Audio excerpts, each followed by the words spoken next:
প্রতিদিন রাতের অন্ধকারে এসে ডাকতো, চলে আয়, আমাকে ছেড়ে তুই একা ভালো থাকতে পারবি না, চলে আয় আমার কাছে, আমি যে তোর জন্য অপেক্ষা করে আজও বসে আছি।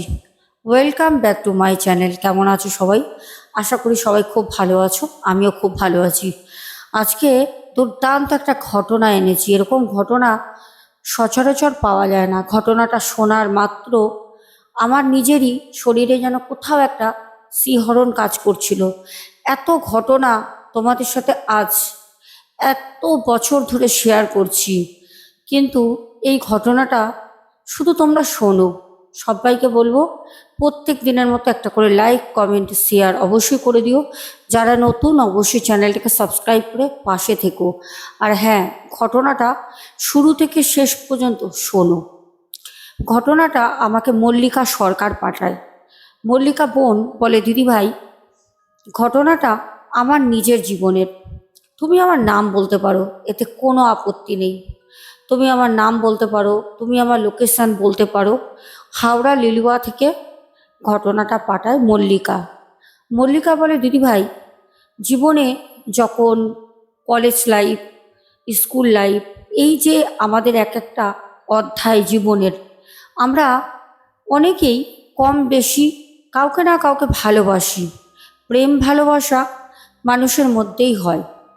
এরমই একটি ছেলের সাথে আমার, যখন আমি ক্লাস 10-এ পড়ি, কোচিংয়ে গিয়ে আমার তার সাথে পরিচয় হয়।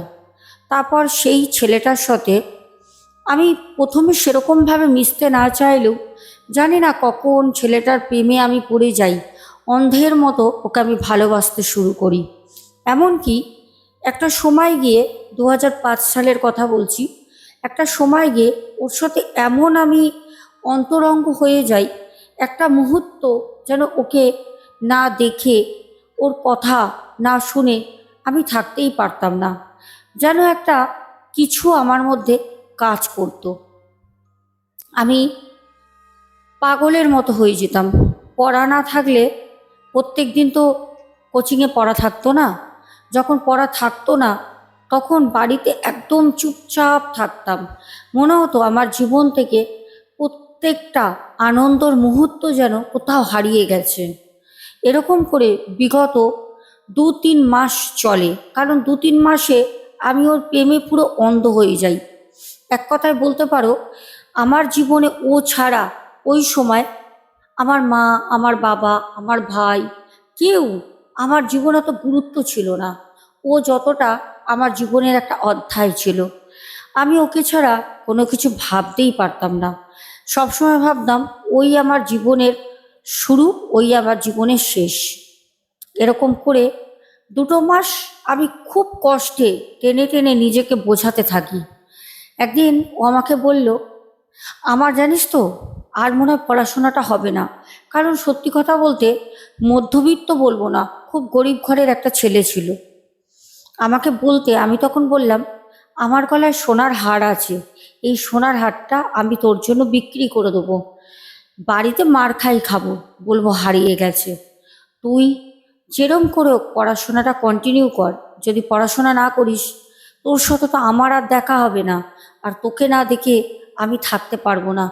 জানি না ভালোবাসা প্রত্যেকটা ছেলে, প্রত্যেকটা মেয়ের উভয় এরকম অনুভূতি হয় কি না, কিন্তু আমার সাথে এই অনুভূতিগুলো হতো। একটা সময় আসলো যখন আমি ওকে হারটা বিক্রি করে, মানে বিক্রি করতে দিয়ে দিলাম। ও আমার কাছ থেকে হারটা নিয়ে গেল। নিয়ে গিয়ে ও বিক্রি করে। জানি না কিভাবে কাকে নিয়ে গিয়ে বিক্রি করে, কি আমি কিছু জানি না। আমি শুধু ওকে চাইতাম, ও কি করছে, কোথায় যাচ্ছে। আমার হার নিয়ে বিক্রি করলো, কেউ বাড়িতে দিল, আমার ওতে নিয়ে কোনো মাথা ব্যথা ছিল না। ও যেটুনি যেখানে পড়তাম, ওই স্যারের কাছে অনেকগুলো টাকা জমে গেছিল। সেই টাকাগুলো ও ওখানে দেয়, সেটা আমি জানতাম, আমাদের সামনেই ও দিয়েছিল। তো হঠাৎ 1 মাস পর ও আমাকে এসে বলল, জানিস তো, আমার মনে হয় সত্যি আমি তোর সাথে এই সম্পর্কটা আর এগোতে পারবো না। আমি বললাম, কেন? বললো, বাড়ি থেকে পড়াশোনা চালাবেই না। তুই আমাকে হার দিয়েছিলিস, আমি গত মাসে বিক্রি করে সব জায়গায় দিয়েছি, এবার আমি কি করব? আর তুই বা কোথা দিয়ে পাবি? তা আমি বললাম, আমার কাছে তো আর নেই, আমি অসহায়, আমি দিতে পারলে আমি আমাকেও বিক্রি করে তোকে দিয়ে দিতাম, কারণ তোর থেকে আমার কাছে জীবনে কোনো দামি জিনিস নেই, তুই আমার কাছে যতটা মূল্যবান। ও আমার কথাটা বুঝতে পারতো, কিন্তু ওর কোনো উপায় ছিল না। প্রায় 8 দিন পড়তে আসে না। কোনোদিন আমি ওর বাড়িতে যাইনি, ওর বাড়ি চিনি না। তবে আমাদের কোচিংয়ে আরও যারা ছিল তাদেরকে আমি জিজ্ঞেস করলাম ছেলেটির কথা, ও পড়তে আসছে না কেন। কেউ সঠিকভাবে কিছুই জানাতে পারে না। কেউ বলে আসবে, কেউ বলে শরীর খারাপ, কেউ বলে মাসির বাড়ি গেছে, কেউ বলে কোথাও গেছে। এরকম করে 8টা দিন কেটে যায়। আমি আর থাকতে পারি না, না থাকতে পেরে আমি একদিন ওই যারা চিনত ওর বাড়ি, ওর বন্ধুরা, তাদেরকে নিয়ে ওর বাড়িতে আমি হানা দিই। একদিন সন্ধ্যাবেলা পড়তে যাইনি, একটা বন্ধুকে অনেক ভুলিয়ে ভালিয়ে 100টা টাকা ওকে মানে ফুচকা খাবার জন্য, কিছু খাবার জন্য দিয়ে আমি ওর বাড়িতে যাই, মানে আমার যে বয়ফ্রেন্ড ছিল তার বাড়িতে। যখন আমি গেলাম তখন আমি জানতে পারলাম ও নাকি ওখান থেকে কদিনের জন্য কাকার বাড়ি গেছে। ও আমাকে কিছু বলে যায়নি। আমি ওর বাড়ির লোককে বান্ধবী হিসাবে বললাম যে না, ওর একটা খাতা আমার কাছে ছিল, ও অনেক দিন ধরে আসছে না, কোনো খোঁজ খবর তো পাচ্ছি না, তাই আমি এসেছিলাম। তো সত্যি কথা শুনে আমার খুব খারাপ লাগলো, কিন্তু আমি তো সত্যিটাও বলতে পারছি না। তখন ওর বাড়ি থেকে ওর মা বলল যে হ্যাঁ, ও কাকার বাড়ি থেকে চলে আসবে 2 দিনের মধ্যে, আসলে যাবে, তোরা দিয়ে দিস তোদের কাছে যা যা আছে। তবে পড়াশোনাটা ওকে আমরা করাবো না, কাকার ওখানে যদি কোনো ভালো কাজের সন্ধান পায় তাহলে ওখানে থাকবে। শুনে তো আমার মাথায় বজ্রঘাত ভেঙে বললাম, কি শুনছি? এটা হলে তো আমি মরে যাব। যাই হোক, বাড়িতে লুকিয়ে লুকিয়ে রাতের বেলা কান্না করা, খাওয়া দাওয়া ছেড়ে দেওয়া, একদম নিজের মতো নিজেকে গুটিয়ে নেওয়া, কারোর সাথে কথা বলতাম না, ও আসছে না বলে পড়তে যেতাম না। এমনকি মানে তখন স্কুলেও আমি ঠিক মতো যেতাম না, কারণ ও আসছে না, ওর সাথে দেখা হচ্ছে না, আমি বা গিয়ে কী করব। এরকম করেই আরও 2টো দিন কাটে। 3 দিনের দিন আমি জানি ও আসবে, আমি গেলাম। আর সেদিন গিয়ে আমি এমন কিছু শুনলাম যেটা আমি কোনোদিন স্বপ্নেও ভাবিনি যে এটা শুনতে হবে। সেটা হচ্ছে ওর কাকার বাড়ি থেকেও চলে আসে। ওর কাকারাও খুব গরিব। কাকার বাড়ি যখন যায় তখন কাকা কাকি কাকার ছেলে ওকে অনেক রকম কথাবার্তা বলে, যেগুলো ওর মনে একটা আঘাত লেগেছিল। ও একটাবারও আমার কথা ভাবেনি। ও নিজেকে সুসাইড করে, বিষ খেয়ে ও মারা যায়, যেটা আমি জানতে পারি।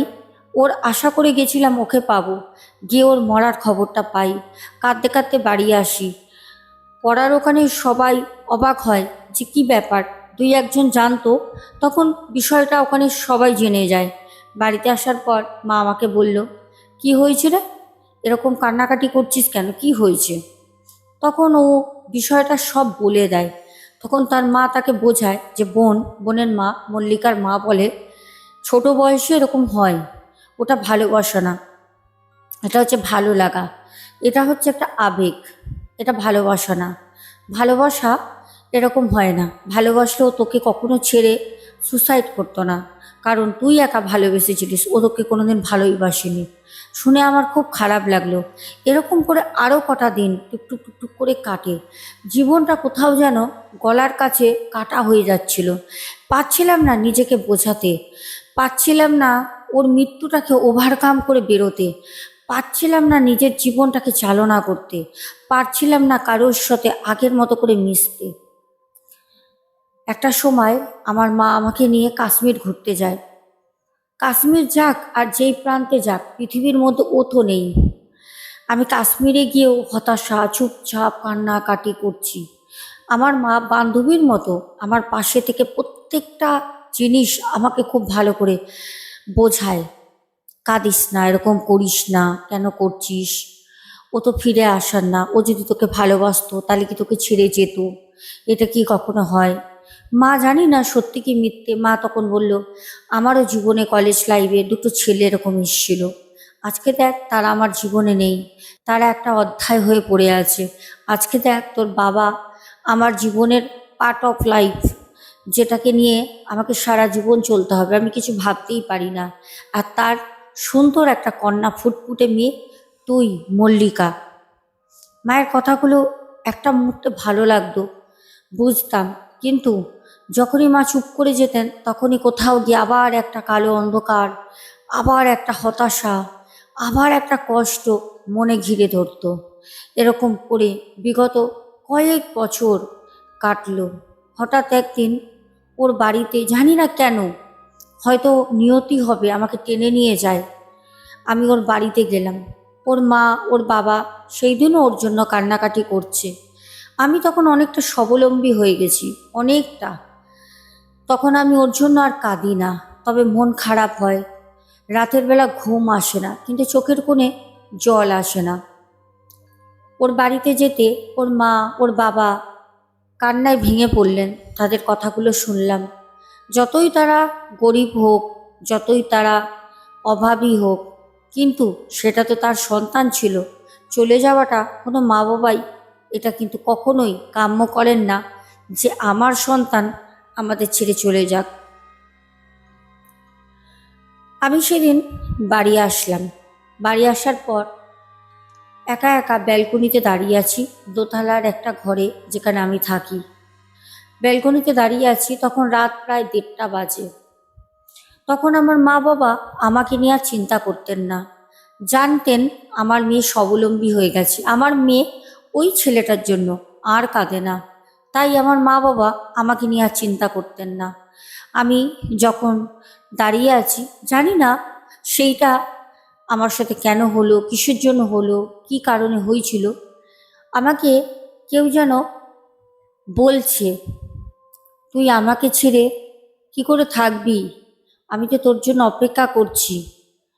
জীবিত অবস্থায় কোনোদিন আমি তোকে আমার মনের কথা বোঝাতে পারিনি, কিন্তু আমি তোর সাথেই আছি, তুই আমার কাছে চলে আয়। আমি কথাটা শুনে পরিষ্কার বুঝতে পারি কথাটা আর কারণ না, কথাটা ওর, যার জন্য আমি আজও কষ্ট পাই, যার জন্য আজও আমি রাতে ঘুমাই না, যার কথা এই ব্যালকনিতে দাঁড়িয়ে রাত 1:30টার সময়ও মনে করছি। জানি না এটা আমার মনের ভাবনা, না এটা আমার বাস্তব। ও কি আমায় সত্যি সত্যি ডাকছে? আমি মনে জোর করে বলে উঠলাম, কোথায় তুই, কোথায়, আমার কাছে আয়। কিন্তু আমার কাছে কেউ আসেনি। আমি গিয়ে শুয়ে পড়ি। মন খারাপের মধ্যেও চোখের জল এক ফোঁটা ফেলিনি। শুয়ে পড়ি। কখন যেন এপাশ ওপাশ করতে করতে ঘুমিয়েও পড়ি। আস্তে আস্তে বড় হচ্ছি, আরও 5টা বছর কেটে যায়। সেই একবারই ওর বাড়ি থেকে এসে সেই রাত 1:30টার সময় ওর কথা আমি শুনেছিলাম। সেটাকে আমি স্বপ্ন, মনের ভুল ভেবে পুরোটাই ভুলে গেছিলাম। কিন্তু 5 বছর পর আমার বাড়ি থেকে আমার বিয়ের জন্য ছেলে দেখা শুরু করলো। প্রথম ছেলেটি আসে, আমাকে পছন্দ করে, কিন্তু আমার বাড়ি থেকে আমার বাবা ছেলেটিকে না করে দেয়। আমার কোনো রকম হ্যাঁ নায়ের ওপর ভিত্তি করে বলেই দিয়েছিলাম, আমার বিয়ের জন্য আমার অনুমতি নেওয়ার দরকার নেই, যেটা তোমরা মনে করবে তোমরা সেরকমই করবে। আমার বাবাই ছেলেটিকে না করে, আমি কিন্তু করিনি। যাই হোক, দ্বিতীয় ছেলেটি যখন আসে, আমার বাবা মায়ের পছন্দ হয়, আমারও পছন্দ। আমার এখন কাউকেই অপছন্দ মনে হয় না, কারণ আমার কাছে পছন্দ অপছন্দ বলে একজনই ছিল। সে তো নেই, সে আমার মনে আছে, সশরীরে নেই, পৃথিবীতে সে আর নেই। যাই হোক, কোথাও গিয়ে আমি আমার মতো করে একা বাবা মায়ের কথায় চুপচাপ নিজেকে উৎসর্গ করে দিই, যে আমার বাবা আমার মা যা করবেন ঠিক তাই হবে। ছেলেটির সাথে পাকা কথা হয়ে গেল, বিয়ে আমার ওখানেই হবে। প্রথম ছেলেটিকে বাবা রিজেক্ট করে, দ্বিতীয় ছেলেটিকে সবাই পছন্দ করে। ওই যে আমি বললাম, আমার পছন্দ অপছন্দর কোনো অনুমতি কারণ নেওয়ার প্রয়োজনই ছিল না, কারণ আমি সবাইকে বলেই রেখেছিলাম, তোমরা যেটা করবে সেটাই আমার শেষ।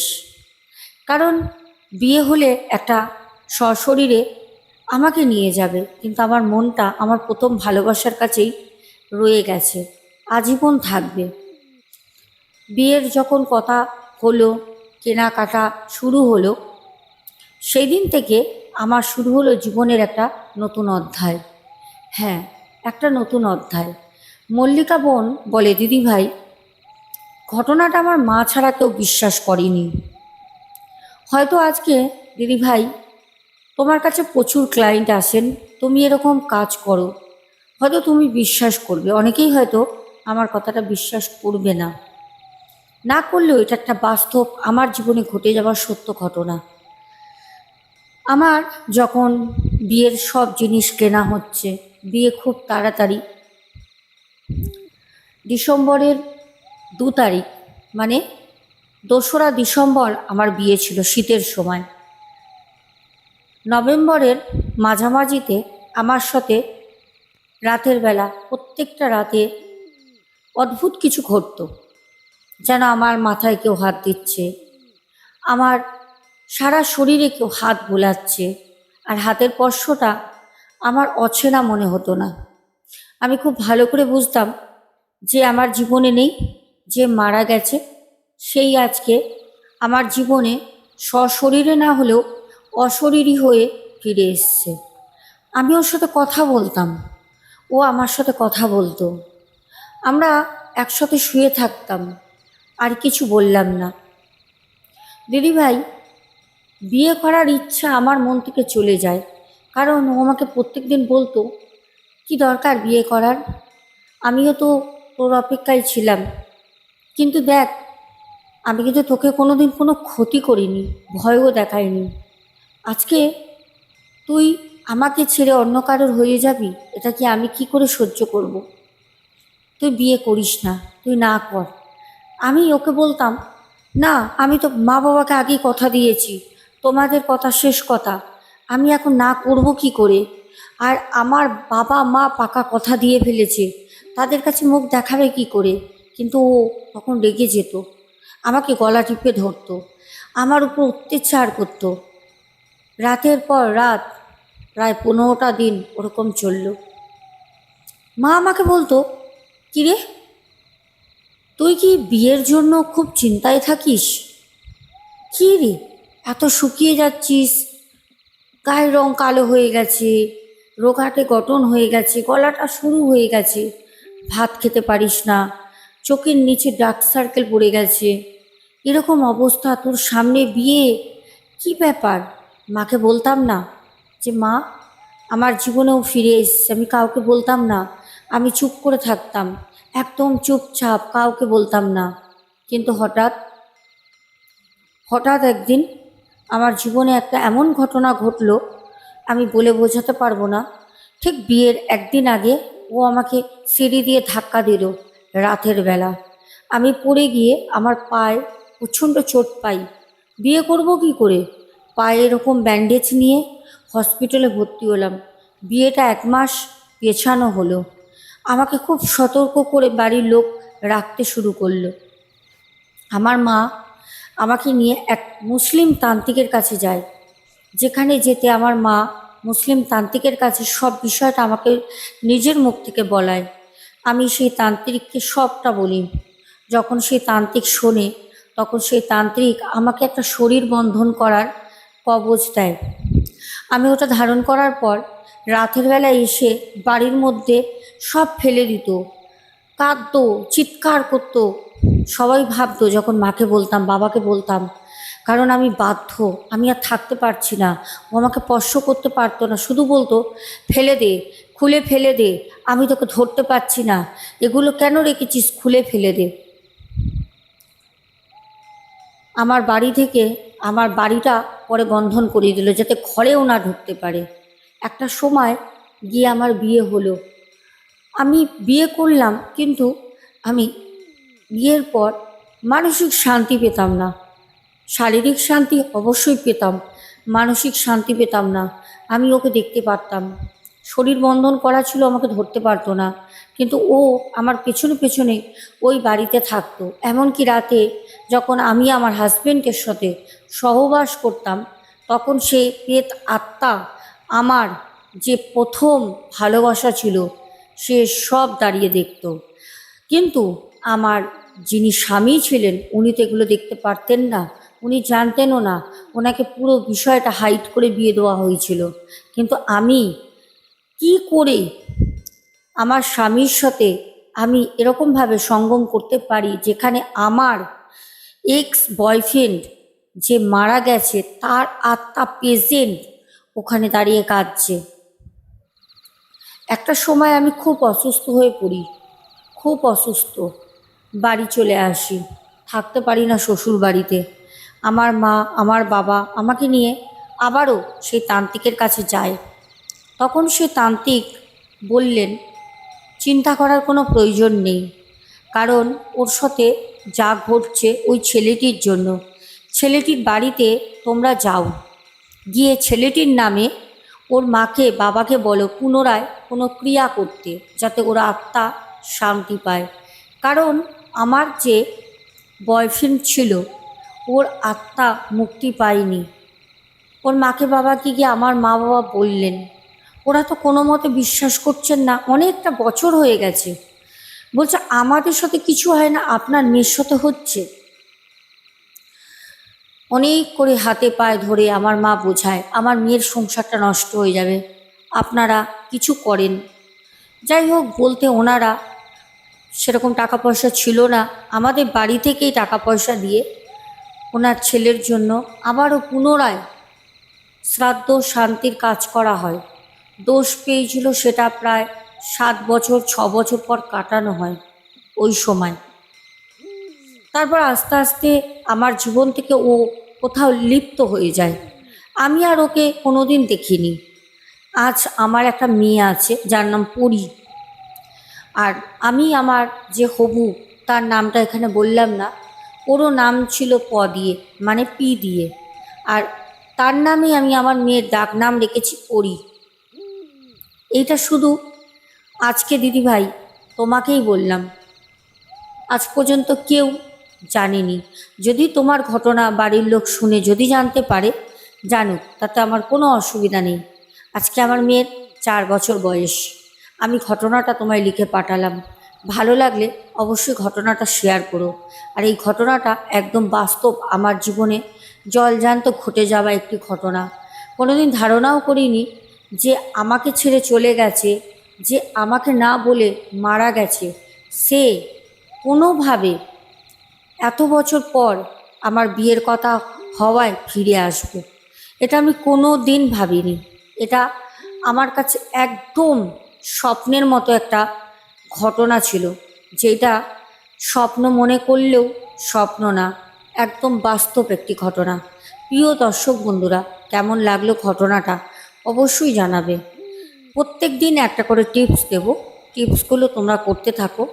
আর টিপস করে আমার কিন্তু প্রচুর প্রচুর মানুষ উপকৃত হয়েছে, ফেসবুকেও পেয়েছে। দেন তোমরা তো পাচ্ছই, আমাকে ফিডব্যাক দিচ্ছ। আজকের ঘটনাটা ভালো লাগলে অবশ্যই লাইক কমেন্ট শেয়ার করবে, বেশি বেশি করে সাবস্ক্রাইব করো, পাশে থেকো। তাহলে চলো আমরা এবার কমেন্ট পড়ব। আমরা এবার তাড়াতাড়ি কমেন্টগুলো পড়ি, চলো। দাঁড়াও 1 মিনিট, আমি এটা করে নিই। কমেন্টগুলো পড়বো, পড়ে আজকের মতো এখানেই শেষ করব। অনেক কাজ রয়েছে জানো তো, তাই জন্য ঘটনাটা অনেকটা ছিল, টেনে টেনে বড় করা যেত, কিন্তু ঘটনাটা বড় করলাম না। চলো কমেন্টগুলো পড়ি। প্রথম কমেন্ট করেছো রূপা দে, শঙ্কর ভদ্র, তারপরে শঙ্কর ভদ্রা, সরি। তারপর কমেন্ট করেছো অনুরোধ দাস, তারপর কমেন্ট করেছো রেখা দুবে,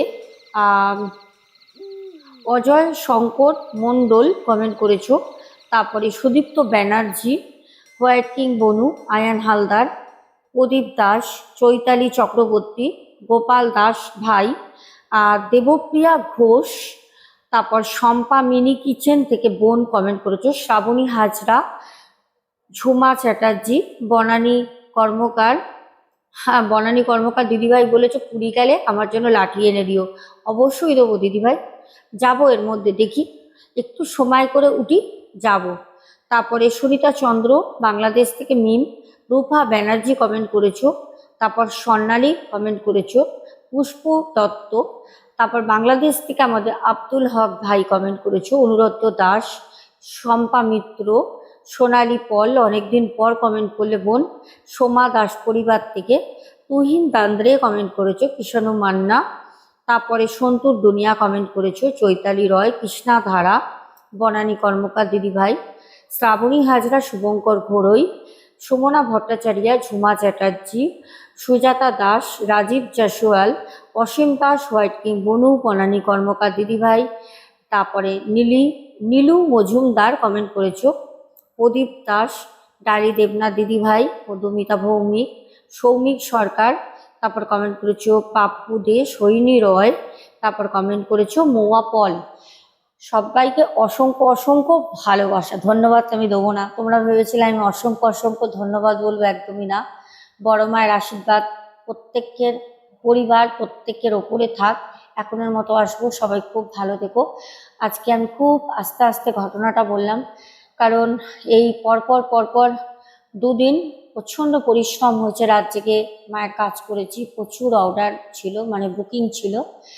দেন কালকে পুজো করেছি, ভিডিও এডিটিং করতে পারিনি, পুজোর ভিডিও অবশ্যই আসবে। এখনের মতো আসছি, শ্বাস প্রবলেম হচ্ছে, সুগার টেস্ট করিয়েছিলাম। বনানী কর্মকার দিদিভাই তুমি বলেছিলে পার্সোনালি হোয়াটসঅ্যাপে সুগারটা একবার টেস্ট করাও, সুগার প্রচণ্ড হাই। যাই হোক, এখনের মতো আসছি, সবাই খুব ভালো থেকো। আগামীকাল দেখা হবে সোনা কথায় দুপুর 3টের সময়। এখনের মতো শুভরাত্রি।